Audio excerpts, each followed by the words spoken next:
দেখছেন বাবা, আবার আপনি বলুন। যে গুরুদেবকে দর্শন করো, গুরুদেবকে দর্শন করো। মায়ের গুরুদেব এসছেন, মায়ের গুরুদেব এসছেন। সবাই প্রণাম জানাও মায়ের গুরুদেবকে, সবাই প্রণাম জানাও। সবাই তোমরা দর্শন করো, তোমরা খুবই সৌভাগ্যবান, তোমরা খুবই সৌভাগ্যবান। মায়ের গুরুদেব দেখো, গুরু কৃপা হি কে বলম, প্রত্যেকে লেখো গুরু কৃপা হি কে বলম, গুরু কৃপা হি কে বলম, গুরু কৃপা হি কে বলম, গুরু কৃপা হি কে বলম। প্রত্যেকে দর্শন করো।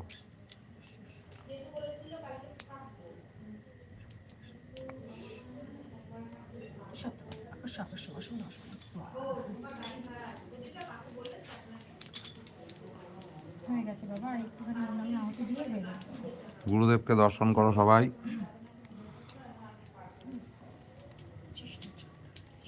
গুরু কৃপা হি কে বলম, গুরু কৃপা হি কে বলম, গুরু কৃপা হি কে বলম, গুরু কৃপা হি কে বলম, গুরু কৃপা হি কে বলম, গুরু কৃপা হি কে বলম, গুরু কৃপা হি কে বলম, গুরু কৃপা হি কে বলম, গুরু কৃপা হি কে বলম, গুরু কৃপা হি কে বলম।